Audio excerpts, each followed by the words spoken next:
Hayatımda görmüş olduğum nadide yapımlardan biri olan Murder Drones, yani katil robotlar olarak çevrilen bu yapım, eşsiz bir hikaye, görsel kalite ve çocuksu olmayan bir yapıya sahip. An itibariyle bu yapım İngilizce kökenli olarak yayınlansa da Orion Records ekibi sayesinde Türkçe olarak da seslendirilmekte. Bir evren düşünün. Teknoloji o kadar ilerlemiş ki artık diğer gezegenlere koloniler kurulabilecek, insanların yerini alan gelişmiş robotlar üretilmiş ve bu robotlar duygulara sahip olabilecek kadar bilinç kazanmış, ama bunun yanında da kafayı yemiş bir katil yapay zeka evrenleri ve robotları yok ediyor. İnsanlığın soyunu tükenme eşiğine getirecek kadar büyüyor ve kontrolden çıkıyor. Böyle bir hikaye ve animasyona sahip olup bir de Türkçe seslendirme olunca açıkçası tadından yenmiyor. Lafı fazla uzatmak istemiyorum. Orion Records ekibine teşekkür ediyorum ve bunun gibi serilerin ve teorilerin devamı için videoyu beğenmeyi, kanalıma abone olmayı ve en önemlisi Discord sunucumuza gelmeyi unutmayın. Ben Masalcı Dede. Kanalıma ve videoma hoş geldiniz. Yıl 3071. İnsanlık gelişmiş teknolojisine ve mağrur duruşuyla birlikte gezegenleri kolonileştirmeye başlamıştı. Bununla birlikte geliştirmiş olduğu üstün robotlar yardımıyla gezegenleri hasat ediyorlardı. Ancak günlerden bir gün Cooper 9 adlı bir gezegende büyük bir kaza meydana geldi. Bu kaza bulundukları gezegenin çekirdeğinde bütünüyle bir soğumaya ve devasa bir krater bırakmasıyla son buldu. Aniden yok olan atmosfer gezegende yaşamlarını sürdüren insanların sonu oldu. İnsanlar hazırlıksız yakalandıkları bu felaket ile birlikte tüm insanlık donarak can verdi. Geriye sadece iskelet kalıntılarından oluşan büyük bir trajedi kalmıştı. Ancak bu gezegende işçi sınıfı olarak çalışan binlerce robot için ise hayatın yeniden başlayacak bir kıvılcımı atmıştı. Artık insanlar yoktu, yapılacak iş yoktu, verilecek emir yoktu. Bu an robotlar için yeniden doğuşun ilk filiziydi. Başıboş kalmış olan robotlar sadece kendi istekleri üzerine gelişim göstermeye başladı. Artık gezegen onlarındı. Soğuk onlar için dezavantaj değil, aksine avantajdı. Isınma problemi olmadan zamanlarını geçirirken aniden gökten bir gemi düştü. Bu geminin içinden 3 adet diğerlerinden çok farklı robot çıkmıştı. Kanatları vardı, ellerinde uzun ve keskin pençelere sahipti. Korkunç bir şekilde havalanan bu robotlar işçi robotları katletmeye başladı. Bu zamana kadar yaşamları boyunca savaşmamış, sadece çalışmak için üretilen bu küçük robotlar vahşetle tanışmışlardı. Bir gün içerisinde binlerce robot yok edilmişti. İkinci gün ise on binlerce. Bu yok edilmiş robotlardan sanki gözdağı vermeye çalışırcasına dev bir kule inşa etmişlerdi.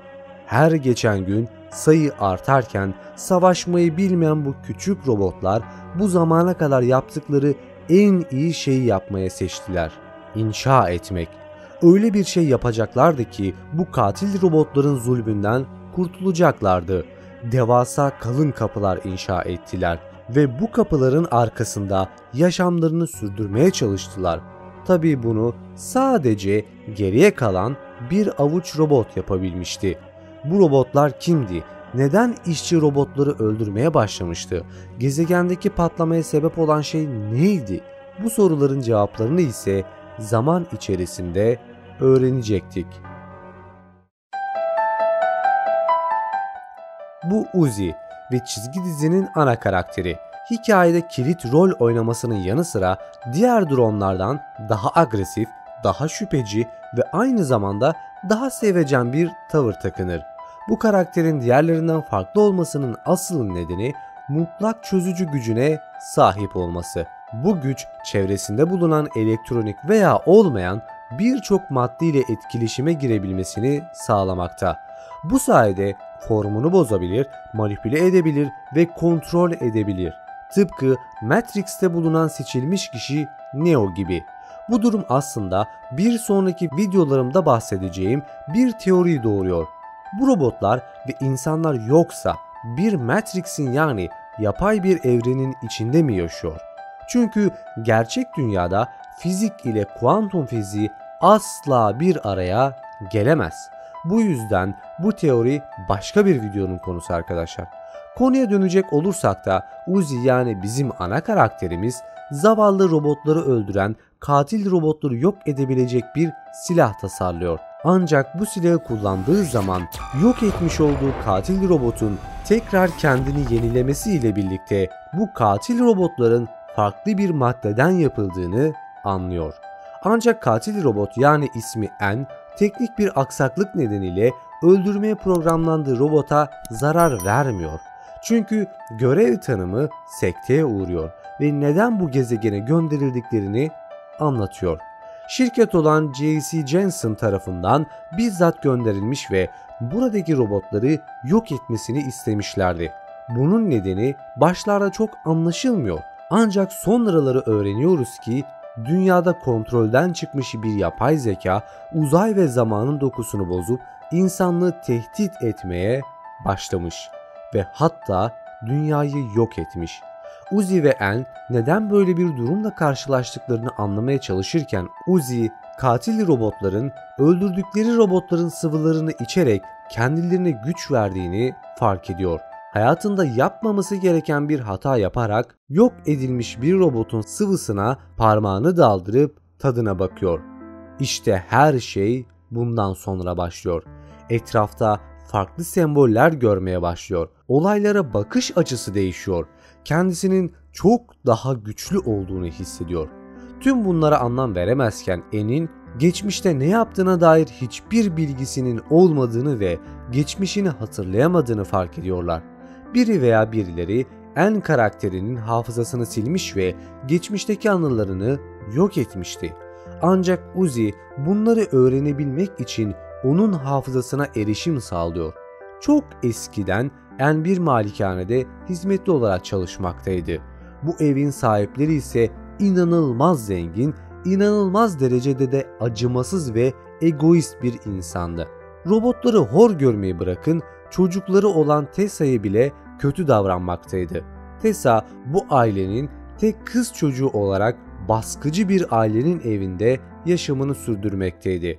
Sosyal çevresi sadece robotlardan oluşan bu kızın en yakın arkadaşı En adındaki bizim katil robot arkadaşımızdı. Ancak günlerden bir gün bu evde bir toplantı verilecekti.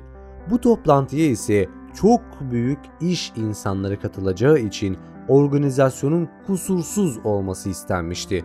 Ancak bir sorun vardı. Robotlardan biri anormal derecede tuhaf davranıyordu. Hal ve hareketleri kontrolsüz bir biçimdeydi. Bu yüzden aile bu toplantının mahvolmaması için bu kız robotu bodruma kapatmıştı. Bu robotun ismi ise G.I.N'di. G.I.N ilk baktığınızda kendisine bir sorun olduğunu zaten anlamışsınızdır.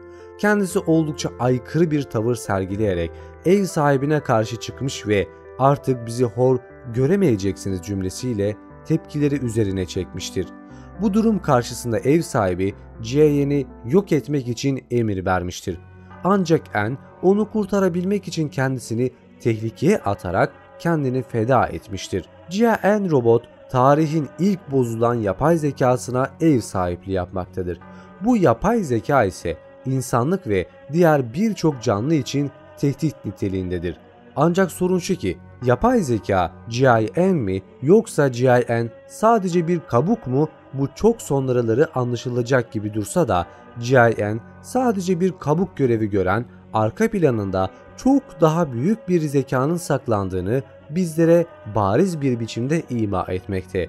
Çok sonraları G.I.N yani mutlak çözücü dünya gezegenini yok etmeyi başarmış ve içinde bulunan milyonlarca canlıyı yok etmiştir. Ancak dünyadan kaçan ve Cooper 9 gezegenine gelen Tessa durumu düzeltmeye çalıştığını bizlere söyler. Demek ki bilmediğimiz birçok bilgi var. Ben de sizlere her yeni bölüm çıktığında bunları anlatmaya çalışacağım. Bu yüzden de buraya kadar izlediyseniz arkadaşlar videoyu beğenmişsiniz demektir. Kanalıma abone olabilir, videoyu beğenebilir ve yorumlarda fikirlerinizi belirtebilirsiniz. Bir sonraki videoda görüşmek üzere. Kendinize iyi bakın. Hoşça kalın.